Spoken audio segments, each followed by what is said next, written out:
Right. Bismillahirrahmanirrahim. Thanks for sharing your experience and contributing towards the decision making and managing the things in a teamwork. Basically, it's a teamwork, and definitely it has to be well organized and systematic and well coordinated as well. Pre-planned चीज़ों का होना बहुत ज़रूरी है. That demands definitely your involvement in thinking process to how to go about the activities which you intend to do with the kids in either in individual or in joint sessions. तो वो आप जितना बेहतर करते हैं उतना वो चीज़ें बेहतर होती हैं. Parental involvement बहुत ज़रूरी होती है because it's again a team consisting of the parents and ourselves. We being here in different capacities in wherever the child spends the time, we are responsible for the child in this environment, and at home environment definitely the parents are the one who take care of the child and who definitely contribute something to his development. So these both ends should be coordinated between themselves so that the child gets best out of the efforts inshallah. और उसके लिए एक channel हमारा जो है उस channel के जरिए हम ट्राई आवर बेस्ट कि हम पेरेंट्स को इन्वॉल्व करें. फाइन. बिहेवियर लास्ट डिस्कशन जैसे उसको कॉल कराया मिस फातिमा ने. I continue from there. कल हमने जो चीज़ें उसकी डिस्कस की थी बिहेवियर की, उसमें जो इम्पोर्टेंट पार्ट हमारा जा रहा था उसको बिहेवियर को अंडरस्टैंड करने के लिए, दैट वाज पेयरिंग. पेयरिंग के बगैर हम बिहेवियर को शायद नहीं कर सकते. Can marker sorry thank you. Fine. तो पेयरिंग बहुत ज़रूरी है बिहेवियर को मॉडिफाई करने के लिए, बिकॉज अगर आपकी अच्छी पेयरिंग नहीं है तो एक ऐसा बच्चा जिसके बिहेवियर बिल्कुल ठीक है वो भी आपको अनडिजायर्ड बिहेवियर एग्जिबिट करेगा. ठीक है. तो that's why it's very important. Pairing के कुछ असूल होते हैं. पेयरिंग डेवलप की जाती है एक नेचुरल एनवायरनमेंट में. अगर हम देखते हैं तो हम भी पेयरिंग करते हैं डिफरेंट लोगों के साथ, अपने फ्रेंड्स के साथ, अपने नेबर्स के साथ, अपने रिलेटिव्स के साथ. तो ये पेयरिंग कैसे डेवलप होती है? With interaction. जब हम इंटरेक्ट करते हैं, नेबर्स हैं तो हम उनको जानते हैं, सवाल करते हैं, पूछते हैं, अपने बारे में कुछ बताते हैं. तो that is the start of that pairing. Friends हैं तो जहाँ पे भी जिस एनवायरनमेंट में भी हम मिलते हैं, again we interact with them and gradually it goes on, बढ़ती रहती है. सिमिलरली रिलेटिव्स, एनी एनवायरनमेंट में जो भी दो इंडिविजुअल्स आपस में जब इंटरेक्ट करते हैं तो पेयरिंग उनके दरमियान अच्छी या बुरी पेयरिंग हो. ठीक है. So if it is a good pairing, then we enjoy the good relation, and if it is a bad pairing, then we don't enjoy the good relations, working relations हमारे. Coming specifically to the interaction with these kids, अगर हमारी इनके साथ pairing अच्छी होगी तो they will respond good, they will cooperate, they will avoid doing the behaviors. So that is the key effort जो कि पेयरिंग पे हमें पहले करनी होती है. पेयरिंग अच्छी हो जाए तो आगे बिहेवियर्स को हम अच्छे अंदाज में मैनेज कर लेते हैं. पेयरिंग के लिए जैसे नेबर्स की बात की हमने कि हम उनको जानने की कोशिश करेंगे, फ्रेंड्स को भी हम जानने की कोशिश करेंगे. तो जानना इज इम्पोर्टेंट. बच्चे के साथ पेयरिंग करने के लिए हमें क्या जानने की जरूरत है? उसका डिसऑर्डर, उसका लेवल ऑफ फंक्शनिंग, उसके बिहेवियर्स जो उसके अच्छे या बुरे बिहेवियर्स हैं. तो सबसे इंपॉर्टेंट चीज मैंने कहा उसका डिसऑर्डर, बिकॉज उस डिसऑर्डर के ऊपर उसकी बहुत सारी चीजें डिपेंड कर रही होंगी. जो हमने अगली बात की लेवल ऑफ फंक्शनिंग, उसका उस पर डिपेंड कर रहा होगा. उसमें उसका जो बिहेवियर्स हैं गुड और बैड वो भी उस पर डिपेंड कर रहे होंगे. इन सब का अगर मुझे इल्म नहीं है तो फिर शायद मैं उसके साथ अच्छी पेयरिंग डेवलप नहीं कर सकता हूँ. तो डिसऑर्डर, यहाँ पे हमारे पास ज्यादा बच्चे जो है ऑटिज्म स्पेक्ट्रम डिसऑर्डर के हैं, वन वे और द अदर. कुछ मल्टीपल डिसऑर्डर के भी हैं. Again they do have features of ASD as well. तो ऑटिज्म स्पेक्ट्रम डिसऑर्डर क्या होता है इसको डिटेल में भी I touch in the later part. Again shortly आपको थोड़ा सा जो चीजें इंपॉर्टेंट यहाँ पे समझने वाली हैं वो चंद चीजें हैं. इनका लिंक बिहेवियर से कैसे निकलता है वो मैं साथ साथ आपको एक्सप्लेन करूंगा। इंपॉर्टेंट फीचर्स उनके जो बच्चों के ये हमें मिलते हैं वो बड़े लिमिटेड से हैं और बड़े आसान अंदाज में इसको समझा जा सकता है। अटेंशन डेफिशिएंसी, तवज्जो नहीं देते हैं,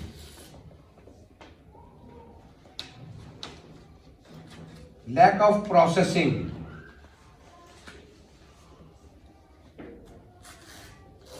कि कॉग्निटिव स्किल से रिलेटेड प्रोसेसिंग उसकी एज के अप्रोप्रिएट जो भी होती है वो उसको लैक करते हैं।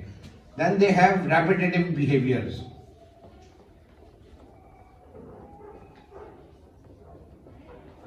repetitiveness, they are hyperactive,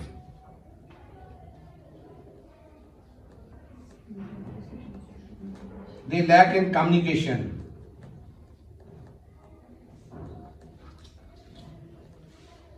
they lack in socialization.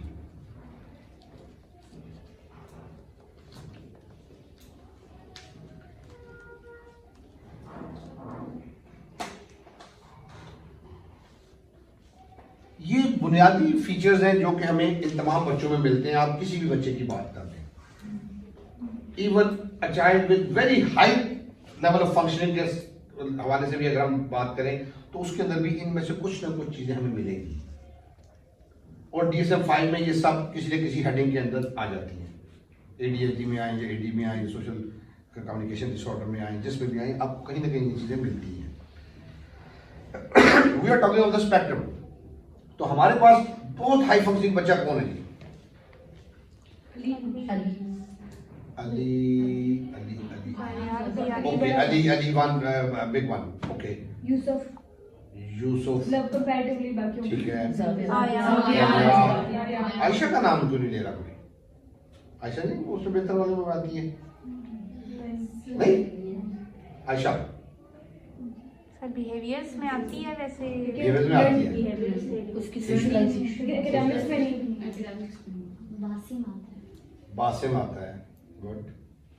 ये बेहतर बच्चे हैं। आयान भी आता है।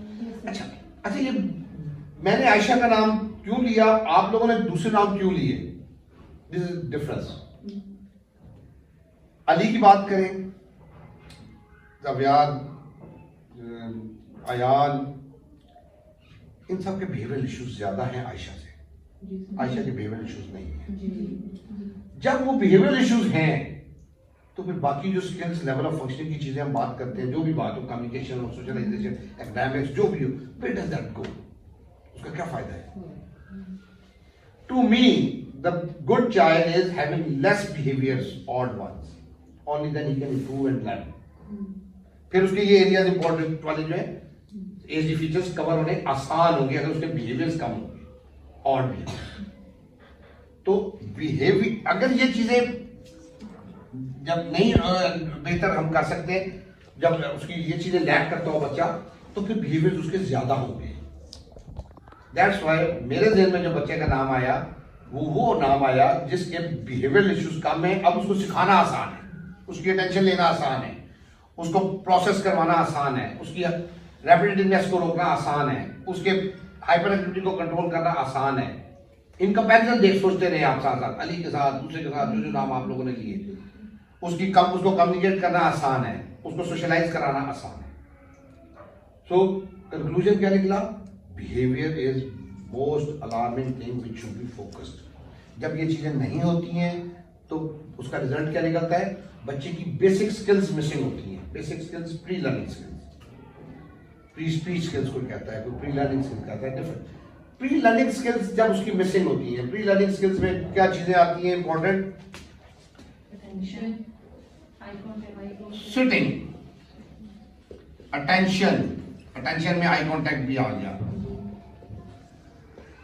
उसमें मीन्स एंड आ गया, उसमें कॉजैलिटी आ गया, हिलता है बोर्ड, व्हाइट बोर्ड, कॉजैलिटी आ गया, उसमें प्ले आ गया, उसमें परमानेंट एग्जिस्टेंस ऑफ ऑब्जेक्ट आ गई,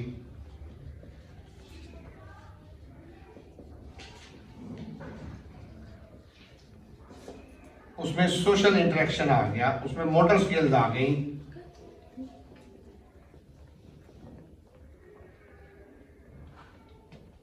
शायद 2000 नाम और मेनली आपको मिलता है। अच्छा, जब ये चीजें मिसिंग होती हैं बच्चे में तो उसका रिजल्ट क्या निकलता है? सिटिंग अटेंशन नहीं है तो वो हाइपर एक्टिविटी बढ़ती जाती नजर आती है, हमें अटेंशन डेफिशिएंसी नजर आती है।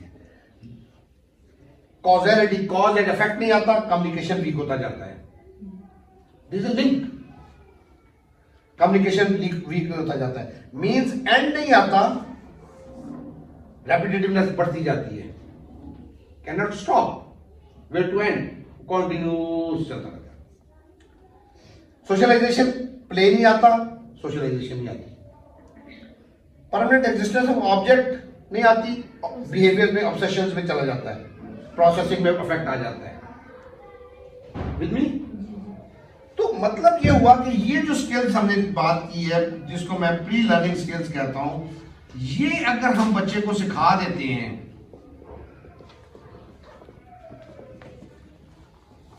ये सिखा देते हैं तो ये फीचर्स कम होना शुरू हो जाते हैं। एग्रीड? ये फीचर्स कम होने का मतलब क्या है कि वो ऑर्डिनरी से बाहर निकलना शुरू हो जाएगा। ठीक है? अच्छा, ऑर्डिनरी से बाहर निकलना शुरू हो जाएगा, अब उसका लेवल ऑफ फंक्शनिंग पहले से बेहतर होना शुरू हो जाएगा। लेकिन जब ये चीजें नहीं आती हैं, अब उसका ये चीजें एडजस्ट करती रहती हैं, फीचर्स उसके, अब उसके बिहेवियर्स के तौर पे वो नजर आता है। जब उसमें हाइपर एक्टिविटी है, उसमें सिटिंग नहीं है, तो Ali will not like to sit, means end नहीं है, रेपिटेटिवनेस ज्यादा है, स्टिमिंग चलती रहेगी। प्ले नहीं आता, लैक ऑफ प्रोसेसिंग में चला जाएगा, उसको प्रोसेसिंग समझ आएगा, ना वो करेगा। जब हम उसको प्रोसेस कराना चाहेंगे, जब हम उसको रिपीट से रोकना चाहेंगे, जब हम उसकी अटेंशन लेना चाहेंगे, जब हम उसको हाइपर एक्टिविटी को कंट्रोल करना चाहेंगे, जब हम उसके कम्युनिकेट उसके साथ करना चाहेंगे, जब हम सोशलाइज कराने लगेंगे, अब वो क्या बच्चा क्या करेगा? रिएक्ट करेगा। रिएक्ट करेगा तो कैसे रिएक्ट करेगा? वो क्या वो कहेगा कि मैंने कम्युनिकेट नहीं करना, मैंने रिपीट करना है, या मैंने तवज्जो नहीं देनी है? वो बोलेगा नहीं, कहेगा नहीं, उसका बिहेवियर बताएगा कि वो ये सब कुछ नहीं करना चाहता है। ठीक हो गया? तो बिहेवियर्स क्या होते हैं? जो हमने शुरू में कल बात की थी, वो सारे वही बिहेवियर होते हैं। वो एस्केप करेगा, वो इरिटेट करेगा। अब अली नमाज में क्या करता है? जान जान के इरिटेट, उससे मुझे करता है, दूसरों को नहीं करता, देखा है, वो जान के इरिटेट करता है। पॉइंट इज दिस, तो वो क्या बिहेवियर्स उसके हमें नजर आएंगे कि वो बिहेवियर्स के जरिए कम्युनिकेट करेगा, हमें बताएगा कि मैंने ये काम नहीं करने जो तुम करा रहे हो, तुम मुझे बिठा रहे हो, मैंने नहीं बैठना है, वो रोना शुरू कर देगा। हम प्रोसेस करना चाहते हैं, ये इसमें डालो, ये निकालो, ये मुझे दे दो, उस प्रोसेस को नहीं करना चाहता तो कैसे बताता है? चीजें फेंक के बताता है, स्पिट करके बताता है, मार के बताता है, थ्रो करके बताता है। तो बिहेवियर्स की वजह क्या होती है? ये बेसिकली ये फीचर, और उससे पहले ये फीचर्स। मैं पीछे को जा रहा हूं, आपको सामने वाली चीज नजर आती है, बिहेवियर, उसके पीछे कितनी स्टोरी चल रही होती है। इट्स लाइक एन आइसबर्ग, ऊपर इतनी सी नजर आ रही होती है, नीचे इतना बड़ा आइस का पीस होता है, वो अंडरनीथ होता है, पानी के अंदर होता है, नजर नहीं आ रहा होता। Behaviour is like that. तो हमें जो सामने बिहेवियर नजर आ रहा है, फेंक रहा है, मार रहा है, काट रहा है, चीख रहा है, रो रहा है, जो भी बिहेवियर नजर आ रहा है, उसके पीछे कितनी कहानी है वो हमें लेकर नहीं पता होगी तो हम नहीं चल सकते आगे। उसको समझना जरूरी है। जिसमें पेयरिंग वाली बात हमने की है, फिर उसके डिसऑर्डर की बात की, ऑटिज्म स्पेक्ट्रम डिसऑर्डर में ये चीजें आती हैं, इन चीजों के होने की वजह क्या है? ये नहीं है उसके पास। ये क्यों नहीं है? ये चीजें डेवलप कब होती है? बेसिक स्किल्स कब डेवलप होती है डेवलपमेंट में? इंसान के ब्रेन में पैटर्न्स बनते हैं, लर्निंग पैटर्न्स बनते हैं अर्ली ईयर्स में। कोई इसको 3 साल तक की एज कहता है, कोई 5 साल की एज कहता है, कोई 7 साल कहता है, डिफरेंट है। आई टेक इट 5 ईयर, मैं कहता हूं जी 1 to 5 ईयर्स के अंदर, 0 to 5 के अंदर उसके ये जो है बेसिक्स पैटर्न्स बनते हैं उसके जहन के अंदर। वो कैसे बनते हैं? जब वो शुरू से खेलता है। Play is very important. खेलता है, किससे खेलता है? स्टार्ट किससे शुरू करता है? खेल है नी? मतलब अपनी उंगलियों के साथ, फीडर के साथ, हाथों के साथ, वो खेल होता है उसका। वो फीडर को हिलाता है, रेटल आ जाता है, आगे डिफरेंट टॉयज आ जाते हैं, ब्लॉक बैठने उठने लग जाता है, ब्लॉक्स आ जाते हैं, ग्रिपिंग मोटर स्किल्स बनती रहती है, डेवलप होती रहती है, बैबलिंग करता रहता है, उस आवाजों के साथ खेलता है, डिफरेंट टॉयज की आवाजों को सुनता है। वो सारा एक प्रोसीजर चल रहा होता है नेचुरल वे के अंदर डेवलपमेंट का। उसमें क्या बिल्ड हो रही होती है? तवज्जो देना, दूध के छलकते हुए को तवज्जो देता है, रेटल की आवाज को तवज्जो देता है, माँ को आते जाते हुए देखते हैं, परमानेंट एग्जिस्टेंस समझ आती है, माँ नजर से चली गई फिर वापस आ गई, कॉजैलिटी समझ आती है, रोता है तो माँ आ जाती है, आगे दूध देती है। वो सारी चीजें यहां से बन रही, ये सारी चीजें हमें नाम नहीं उसके बन रहे होते, उसके यहां पे एक्सपीरियंस कर करके वो बना रहा होता है, डेवलप हो रहा होता है, नेचुरल वे ऑफ ठीक है। आहिस्ता आहिस्ता लैंग्वेज आना शुरू हो जाती है, दूधू, मामा, आओ, बैठो, बॉल, खिलौने के नाम, खिलाने के नाम, अगेन कान में आवाजें जाती हैं, तो ये चीजें और लैंग्वेज रिसेप्टिव लैंग्वेज में बनना शुरू हो जाती हैं, कॉन्सेप्ट बिल्ड होना शुरू होते हैं लैंग्वेज के, कम्युनिकेशन के। ये आहिस्ता आहिस्ता प्ले आगे आगे बढ़ाता जाता है। इस सारे की वजह से क्या होता है, उसकी प्री स्किल्स बिल्ड हो जाती है। प्री स्किल्स जो होती हैं, दीज आर फाउंडेशन, बुनियाद है किसकी? अगली तमाम स्किल्स की। अगली स्किल्स क्या है लाइफ की? Communication, socialisation, academics, self help skills, daily living skills, practical life skills, vocational skills. ये तमाम बड़ी स्किल्स जो हैं, ये बेस करती हैं इनके ऊपर। जब यहां पे ये नहीं होती तो फिर क्या होता है? अगली स्किल्स हम कोशिश करते रहे कम्युनिकेट करने लग जाए, हम कोशिश करते रहे कि ये सोशलाइज करने लग जाए, वो नहीं कर सकता, टूटा फूटा कर सकता है। वाई? एक बेस जब आप बनाते हैं, आपके जहन में पहले ये टारगेट होता है कि मैंने ये जो बुनियाद रख रहा हूं, मैंने 3 मंजिला मकान बनाना है। अब आप बुनियाद जो होती है उसको इतना मजबूत बनाते हैं कि वो 3 मंजिलों स्टोरीज को स्टैंड कर लेना, बर्दाश्त कर ले। आप बुनियाद पहले ही उतनी स्ट्रांग रखते हैं। अगर आप बुनियाद स्ट्रांग नहीं होगी, वो एक मंजिल चढ़ जाएगी, एक मंजिल चढ़ जाएगी, दूसरी मंजिल पे कोई पिलर टेढ़े होने लग जाएंगे, कोई छत टेढ़ी हो जाएगी, या पूरा स्ट्रक्चर ही गिर जाएगा। ठीक है। तो जब बच्चों की प्री स्किल्स नहीं होती हैं, तब उसका रिजल्ट क्या निकलता है कि उसकी अगली स्किल्स जो है वो टूटी फूटी बनती है। वो हाथ पकड़ के कम्युनिकेट करना चाहता है, ले जाता है उस चीज के पास, वो वर्ड्स बोल के बोलना चाहता है, वो साउंड्स बोल के कम्युनिकेट करना चाहता है, वो कहीं पे सोशलाइज करता है मेंबर के किसी के साथ नहीं करता है। टूटी फूटा आपको पैटर्न मिलता है, लड़ता हुआ, डगमगाता हुआ सा पैटर्न आपको मिलता है अगली स्किल्स का। क्यों? क्योंकि बेसिक स्किल्स नहीं है। अब हम वहां पे उनको सही करने के लिए जितनी भी एफर्ट कर ले, वो एक रोड में वे में रेपिटेटिवनेस की वजह से ऑटिज्म में बन जाएगा कि जब उसको बाहर जाना है तो उसको शूज कहो तो वो बाहर जाने के लिए शूज उठा लाएगा।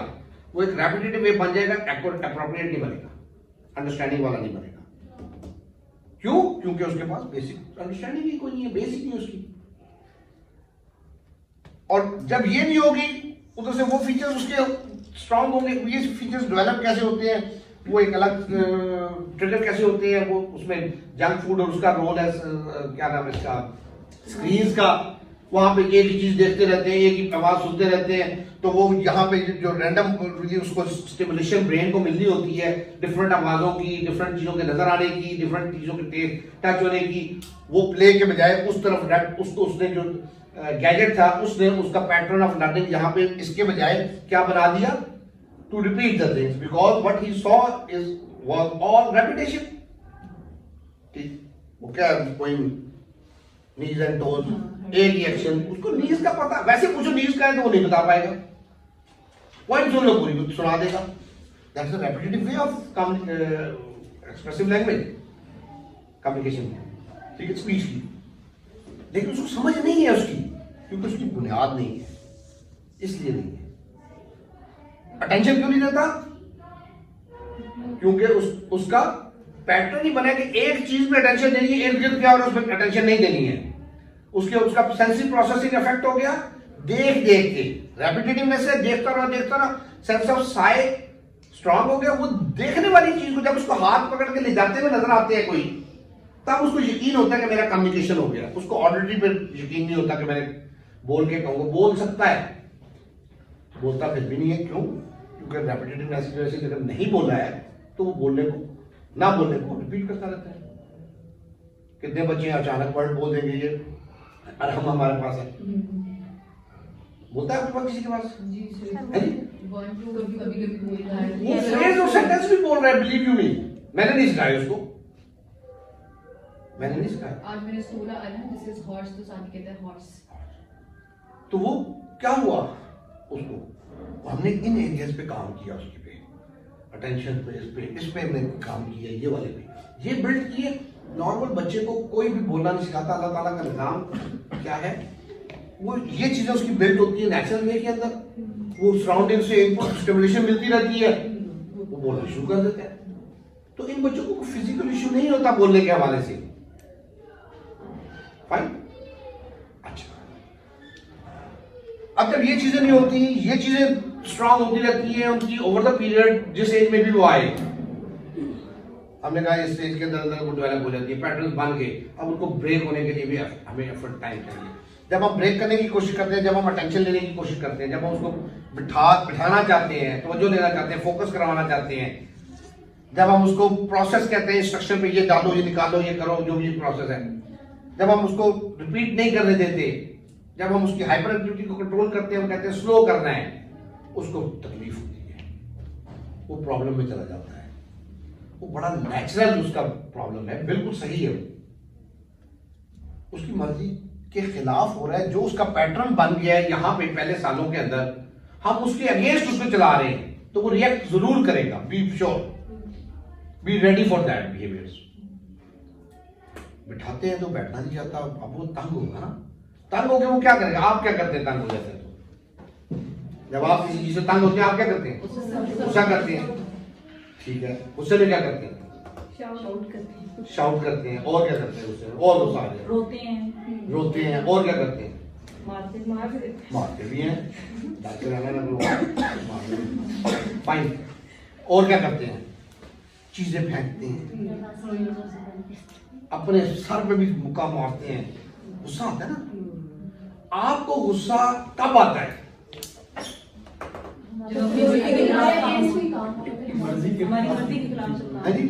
अपनी मर्जी के खिलाफ जब उन चीजों नहीं सर, आप झूठ कह रहे हैं।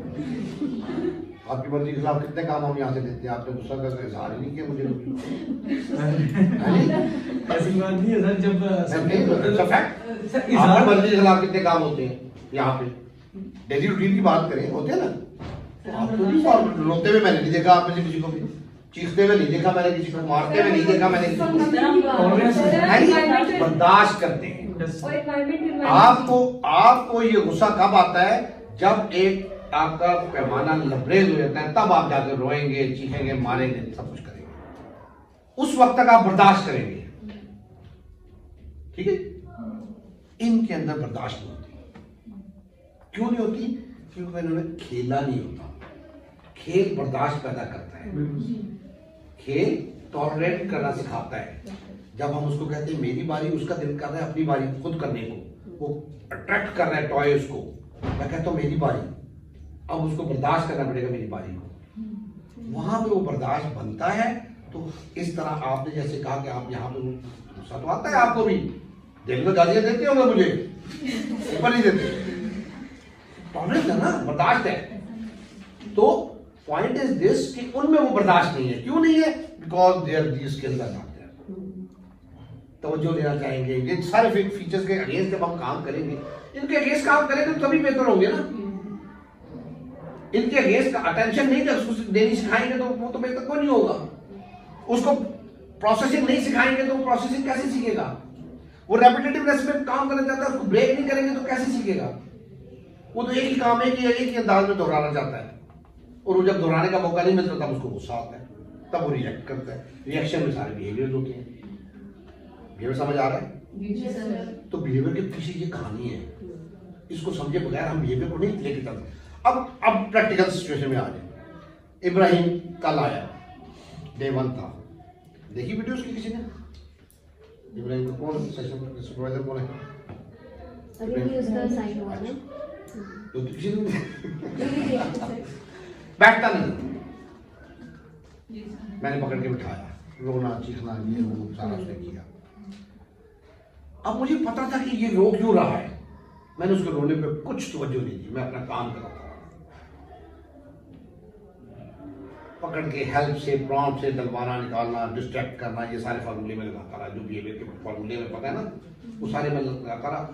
मैंने उसको रोने पे कोई जेस्चर नहीं दिया उसको, ना मैंने उसको कहा कि चुप कर दो, मुझे पता था कि रो क्यों रहा है। He doesn't have sitting tolerance. He is hyperactive. He don't want to give attention. मैं अटेंशन लेना चाहता हूँ, ये देखो ये क्या है, ये डालो ये निकालो। वो इंस्ट्रक्शन पे प्रोसेस नहीं करता, मैं प्रोसेस करवाना चाह रहा था। तो वो रोना उसका उस वजह से था। उसकी खाला रो पड़ी अरहम की कि ये रोता बहुत है, रोएगा। I clearly tell the parents रोएगा, चांदनी रोएगा। आहिस्ता आहिस्ता बर्दाश्त पैदा होगी उसमें। आज अरहम का सेशन और इब्राहिम दोनों का सेशन, अरहम का सेशन देखा कल किसी ने? अरहम नहीं बचा, अरहम वसीम सेकंड डे तो बात सब लोग देखिएगा मेरी बात आपको नजर आएगी उसमें डिफरेंस जो मैं आपको हाईलाइट करना चाह रहा हूं। कल उसका रोना ज्यादा था, प्रोसेसिंग नहीं थी, रिएक्शन उसके ज्यादा थे, आज निस्बतन कम थे। और आज बीच में साइलेंट फेजेस भी आए उसके, खामोश भी हुआ, उसने किया भी, उसने देख तवज्जो भी दी, उसने प्रोसेस भी किया, उसने रेपिटेटिवनेस के अगेंस्ट, रेपिटेटिवनेस वाला पार्ट अभी उसका नहीं है, हाइपरएक्टिविटी के अगेंस्ट उसने काम किया। आज दूसरा दिन I don't expect this much from him on second day, but my consistency and good understanding of the thing will help me to achieve more and more. अब मैं उसको कहूँ तुम चुप करके बैठ जाओ, तुम क्यों रो रहे हो, या मैं उसको पोएम लगा के दे दूं, या मैं उसको टॉफी डाल के मुंह उसमें दे दूं, तो फिर तो ये चीजें बढ़ जाएंगी। तो मैं वो नहीं करूँगा, इसको बर्दाश्त करवाऊंगा, एक लिमिट तक उसको तंग करूंगा, उसको रुलाऊंगा इतना जहां पे वो बहुत डिस्टर्बेंस में ना जाए, मेल्टडाउन की तरफ ना जाए ना, वो भी सेव करना है। मेल्टडाउन पे हमने कल बात की वो क्या होता है, तो उसको इतना तंग करूंगा, अभी मैं कम करूंगा, फिर कुछ मान लूंगा, फिर थोड़ी देर उसको उसकी वो मर्जी करना चाहता है उसको भी अलाउ कर दूंगा। ग्रेजुअली इन एन ऑर्गेनाइज्ड वे मैं उसकी मर्जी कम करना चाहता हूँ और अपनी मर्जी बढ़ाता जाता हूँ। This is the procedure. Pairing भी मैं अपनी साथ, अच्छा जब उसकी मर्जी के खिलाफ कर रहा हूँ तो मैं उसको अच्छा नहीं लगूंगा ना, मैं बुरा लगूंगा ना, आपको भी शायद बुरा लगता हूँ जब मैं आपकी मर्जी के खिलाफ आपको इस वक्त कहता हूँ ये करना है ये नहीं करना है। जब आपने 3 बजे छुट्टी कर दी मैं कहता हूँ नहीं अभी नहीं जाना, तो आपको बुरा लगूंगा ना। तो मैं भी उसको, अरहम को भी बुरा लगता हूँ, मैं अली को भी बुरा लगता हूँ, मैं सबको बुरा लगता हूँ जब मैं उनकी मर्जी के खिलाफ काम करता हूँ। अब मुझे उसको बैलेंस करना है, इसको पेयरिंग को, क्योंकि वहां पर उसको तंग कर रहा हूँ मैं, उसके लिए बैड पेयरिंग वाली एक्ट कर रहा हूँ। अब मुझे बीच बीच में थोड़े थोड़े उसको प्यार भी करना है, उसको हक भी करना है, उसको स्माइल भी देनी है, उसकी पसंद की चीज़ भी देनी है। बीच बीच में उसको भी साथ साथ में राजी रखता हूँ कि वो बैड पेयरिंग में ना जाए, क्योंकि मैंने कल भी तो उसके साथ बैठना है। अगर ना बैठना हो, आज ही बैठना हो, फिर तो खैर है, I am not concern for the pairing. लेकिन मैंने कल भी उसको लेके चलना है, परसों भी करना है, मैंने आगे प्रोग्रेसिव करना है उसको। तो I work for the pairing as well in between the session as well. और रीइंफोर्समेंट टर्म आप सबको पता है, एनीबॉडी डजंट नो रीइंफोर्समेंट, उसके गुड बिहेवियर को स्ट्रेंथन करने के लिए जो मुझे रीइंफोर्स करना है, उसके लिए मुझे कोई स्पेसिफिक चीज नहीं चाहिए है। अरहम का देखिएगा, वो आज की सेशन के अंदर ऐसे करके मुझे देखता था कि मेरे जेस्चर्स क्या हैं, क्या फ्रेंडली हैं या अनफ्रेंडली हैं, मुझे देखता था क्योंकि मैं उसको तंग कर रहा था ना। मैं कहीं पे हार्शली बोला ना उसके साथ ना इसके साथ, दोनों दो एग्जाम्पल लेके चल रहा हूँ, इब्राहिम के साथ भी और अरहम के साथ भी। मैं हार्श नहीं हूँ, मेरी चेहरे पे करख्ती नहीं आई, मेरी बॉडी लैंग्वेज फ्रेंडली रही। और जब देते हो ये लोग, हालांकि वो जो कर रहा था उसमें दिल करता था थप्पड़ मारे बताए, लेकिन मुझे पता है कि मैंने अगर थप्पड़ मारा तो बड़ा काम हो जाता है ना, जो नहीं मारना, हमने नहीं करना। अगर मेरे चेहरे के तासुरात भी क्रफ्ट हो गए उस तरह के, या मेरी इंटरेक्शन में सख्ती से उसको फील हुई, तो मेरी पेयरिंग विल गो आउट। अब मैं उसको पेयर अप नहीं कर सकता, फिर मुझे रीपेयर अप होना पड़ेगा। ठीक है, पेयरिंग ब्रेक भी होती रहती है बीच में, जो आपको एक ब्रेक हो जाती है, हमें रीपेयर करना दोबारा से होना पड़ता है। बहुत सारे फैक्टर्स होते हैं पेयरिंग के, ब्रेक होने के, बैड पेयरिंग में जाने के, बहुत सारी चेंजेस उसको अफेक्ट कर रही होती है। आप बच्चे के साथ 4 लोग काम करें, 5वां नया आ जाएगा, तब भी उसमें आपकी पेयरिंग अफेक्ट करेगी। छुट्टी आ जाएगी बीच में, तब भी आपकी पेयरिंग अफेक्ट होगी। फेजेस आ जाएंगे डिफरेंट, ये सिकनेस वाली जिस तरह के, उसमें भी आपकी पेयरिंग अफेक्ट होगी। आप बिहेवियर को सही तरह समझ के नहीं कर रहे होंगे, तब भी आपकी पेयरिंग अफेक्ट होगी। ये सारी चीजें आपकी पेयरिंग को अफेक्ट कर रही होती हैं। आपको सेंसिबली सोचना होता है कि मैं पेयर अप भी रहूं उसके साथ, तब आप बिहेवियर्स को मैनेज करते हैं। बिहेवियर्स ग्रेजुअली फेड होते हैं, जैसे हमने कल बात की थी, बिहेवियर को चेंज होने में एक टाइम लगता है, उतना टाइम उसको देना पड़ता है। उसकी क्राइम कल से आज, अगर मैंने नोटिस और मैं डाटा नोट कर रहा था यहाँ पे, बिल्कुल कल इतनी देर रोया, आज इतनी देर रोया, इसका मतलब है बेहतर है या ज्यादा है कि ये काम होगा, मैं वो एनालाइज कर रहा हूँ साथ साथ। I don't make notes for that matter. Video के पेरेंटल एंड में वो एक फीडबैक जरूर उनको चल जाता है, आप लोगों को मिल जाता है, कभी आपको भी नजर आए कि पहले क्या था और अब क्या था। यूसुफ की बात करते हैं, यूसुफ का पहला सेशन अगर आप देखें और लेटर पार्ट वाला आज वाला सेशन देखें, तो डिफरेंस कैसे हो गया, क्या किया, इसको मेंटेन रखा, बिहेवियर को समझ के काम किया, इन फ्री स्किल्स पे काम किया, ये फीचर्स ऑटोमेटिकली डाउन, इनका काउंटर काम किया ना, काउंटर काम करेंगे तो ब्रेक हो जाएगी।